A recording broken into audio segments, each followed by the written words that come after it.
Hey everyone, this is Midwest Urbex, where we explore the forgotten history of forgotten buildings. Today we will be exploring the abandoned Hamm's Brewery in St. Paul, Minnesota.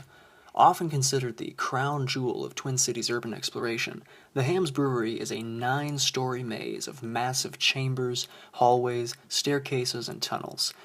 But before we get on with more exploration footage, I'm going to dive into a little bit of the history of this fantastic building. The brewery is situated on the north end of a natural valley known as Swede Hollow. This valley, formed by Phelan Creek, has some fascinating history that I don't have time to run through today, but I hope to cover in another video soon. In 1860, during St. Paul's initial boom years, a man named Andrew T. Keller built a small brewery on the limestone bluffs overlooking Swede Hollow. This location was prime for a brewery because of the steady supply of fresh spring water, the existence of naturally isothermic caves in the limestone cliffs perfect for aging beer, and the close proximity to the river, making it easy to transport the final product. In 1865, Keller died while seeking his fortune in the California gold fields. So, Keller's brewery was then inherited by his friend and primary business investor, a German immigrant by the name of Theodor Hamm. Hamm took over the brewing operation in earnest and began to expand rapidly. Within 10 years, the brewery's output had increased by tenfold. In another 5 years, output was increased by another fivefold, producing around 26,000 barrels per year in 1882. During this time, the building itself rapidly expanded as well. In 1893, a new 7-story, state-of-the-art brewhouse was constructed. This is the primary structure that we will be exploring in this video. By the 1960s, the brewery consisted of some 40-odd buildings spread across 20 acres. Thanks to an enormously successful advertising campaign in the 1950s and 60s, what had started as a tiny brewery on the outskirts of a frontier town had now become a household name across the nation. From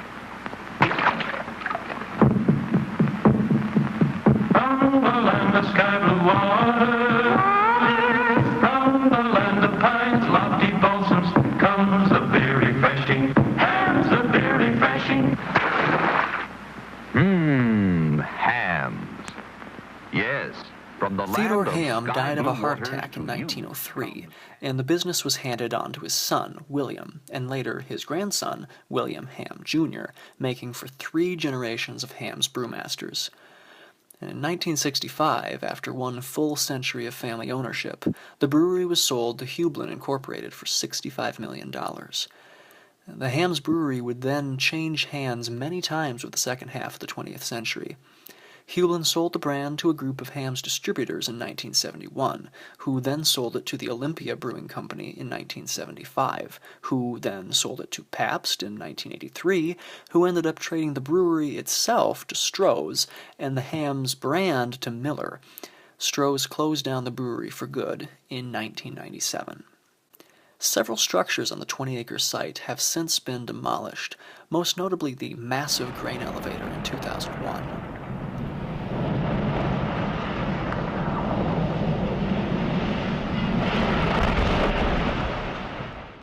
Other structures have been repurposed and are home to new businesses including a trapeze park, a microbrewery, and an aquaponic farming operation. But the massive brewhouse has proven difficult to rehabilitate for any other purpose. Most of the enormous brewing vats and tanks have been removed, presumably to be used in other breweries, leaving massive holes in floors and ceilings that span several stories. This makes the Brewhouse a very popular destination for graffiti artists, vandals, and urban explorers, none of which are activities that we at Midwest Urbex endorse or encourage. Remember, this place is boarded up, fenced off, surrounded by razor wire, and heavily patrolled by the police for a good reason. It's dangerous. So please enjoy the Hamm's Brewery only from this video.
Our journey begins in the basement, beneath the main brewhouse.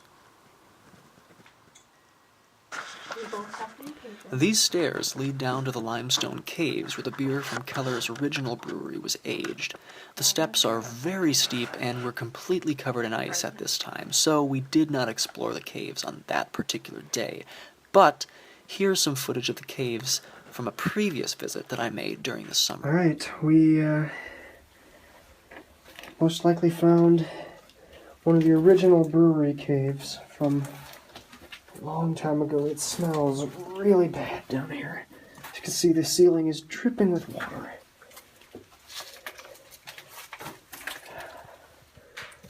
Really steep stairs.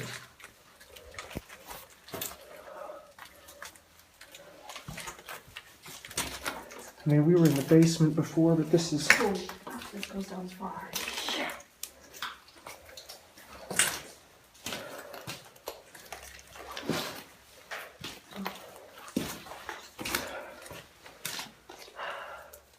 Yep, this is a cave. Alright. Oh God.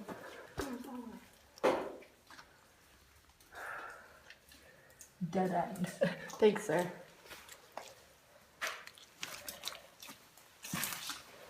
Glad I'm wearing my boots.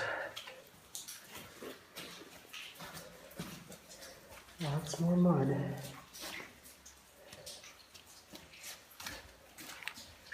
It's getting, yeah, it's a lot of water.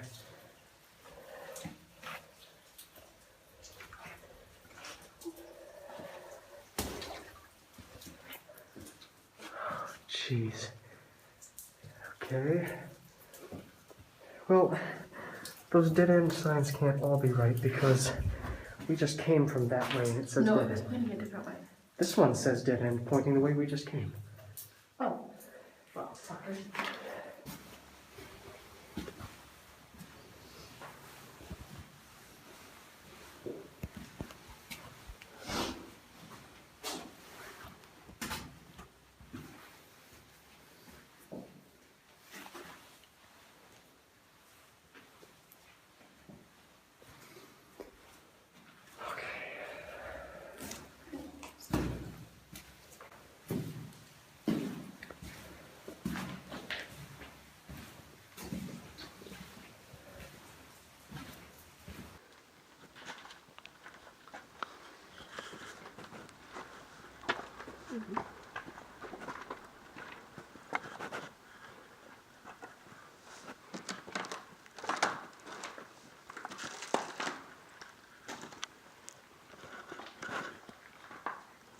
This is where we came in last time. Mm-hmm. Sure is. Oh, it looks a lot different.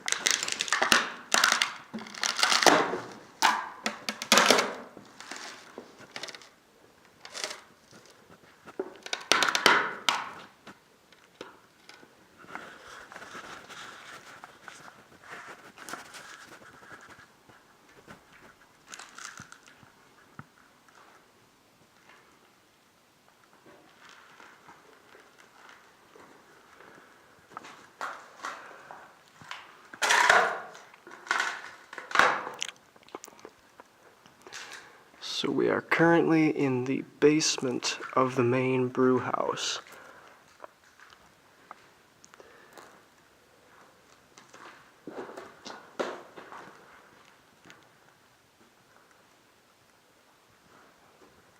Go up those stairs later.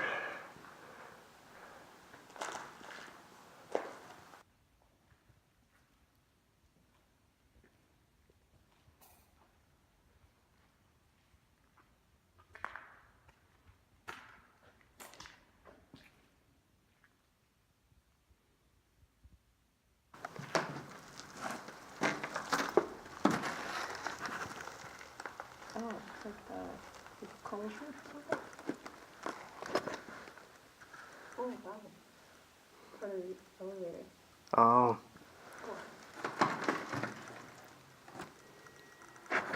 Careful. Alright, well, come back out. Elevator shafts are not our friends. Now we return to our upward climb, reaching the ground level at the brewhouse. Also keep in mind that I didn't have a very good camera. I took most of your photos. Just keep in mind. What? Because I had my shitty phone. No, you had that camera last time. No, I didn't. Remember? My camera didn't work because I forgot my memory card. Oh. Or the battery was that low too. So I couldn't do it. Here we are in the main.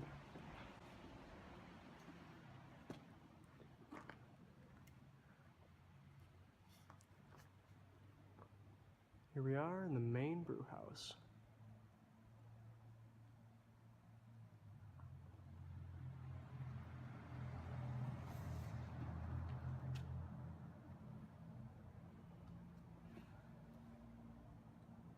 This was where the enormous brewing kettles were housed. These kettles were so large the building was built around them, and when the kettles were removed, they left gaping holes in the floors and ceilings.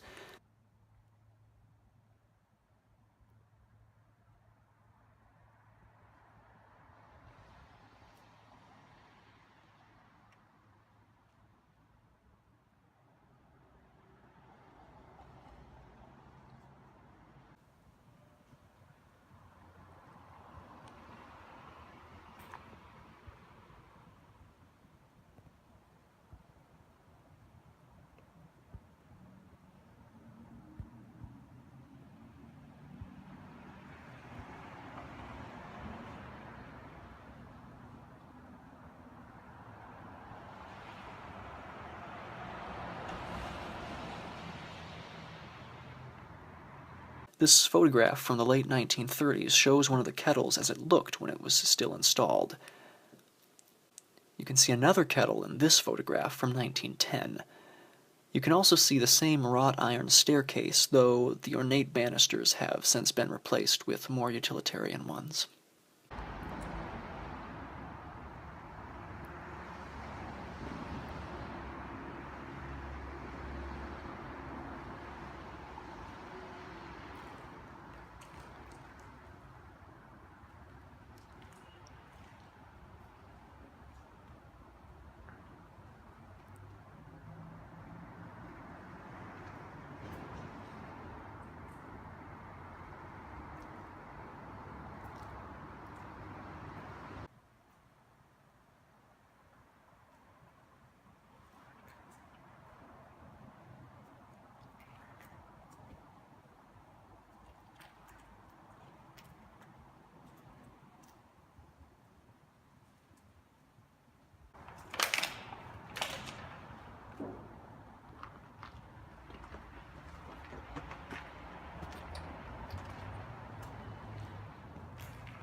Continuing up the second story, we find ourselves in the main office and reception area. Brewery tours were very popular in the 1960s and 70s, and all guests would be welcomed in this area.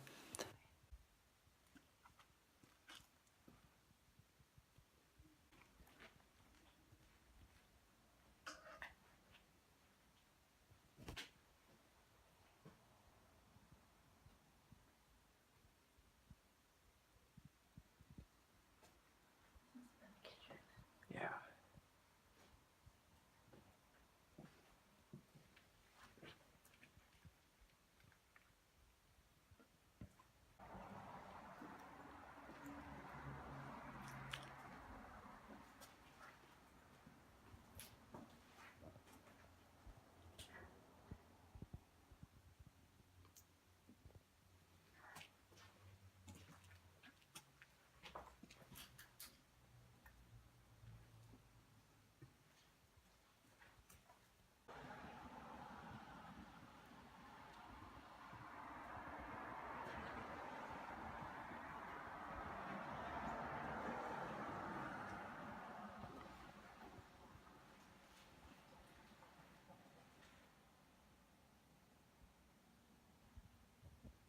The second floor was also home to the quality testing laboratory.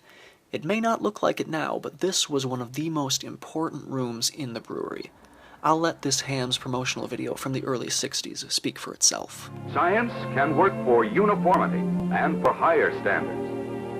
And in this amazing land of sky blue waters, science can only marvel at the wonderful quality and the unfailing supply of the finest raw materials unexcelled anywhere. You would expect these people at Hamm's to take extra pains in their delicate art, and they do. For instance, they are one of the exclusively few to make their own malt. Why? Because malt is the heart of the beer, and controlled malting is the only way to be sure that smooth, refreshing flavor that everyone likes. No other single ingredient has so much to do with the character of the finished beverage.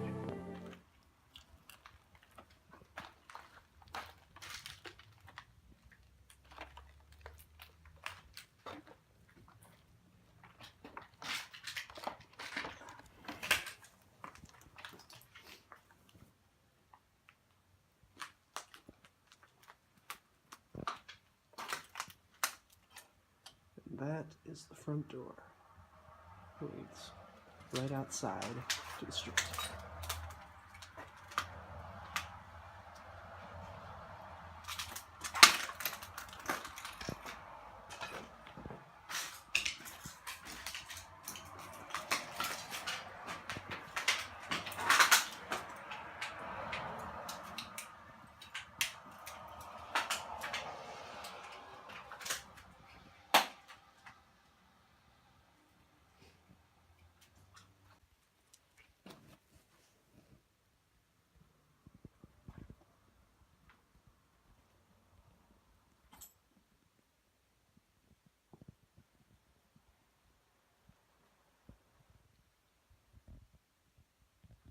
Some sacrilege right here. PBR in a Hamm's building.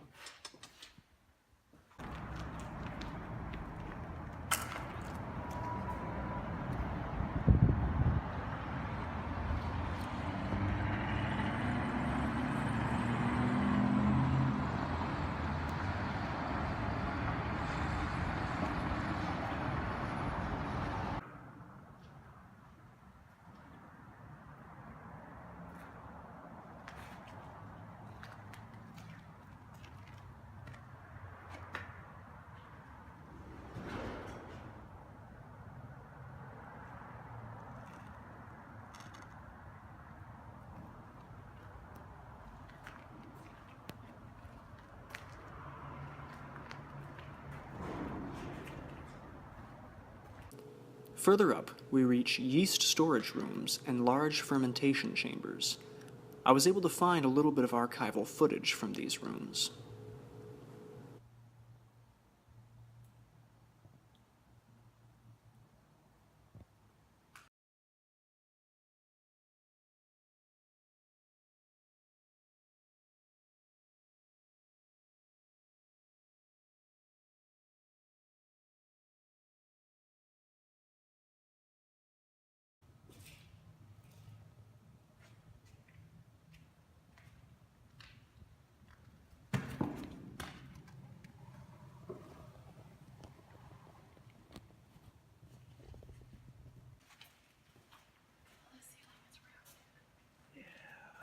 It's cool.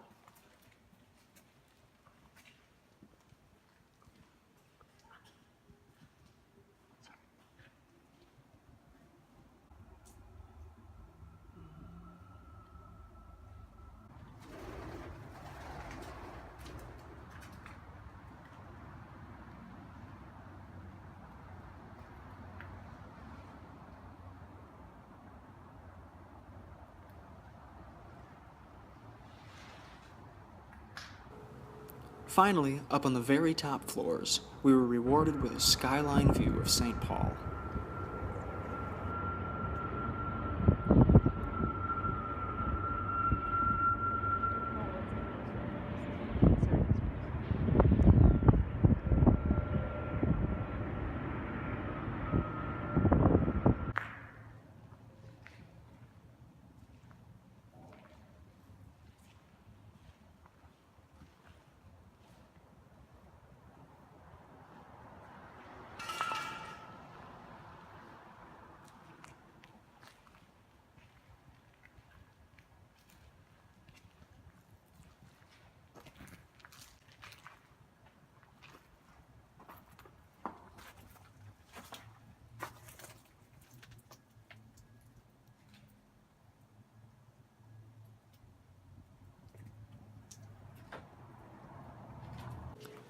That's about all I have for this video, but be sure to stay tuned for part 2, where we will explore the adjacent Hamm's Brewery power plant.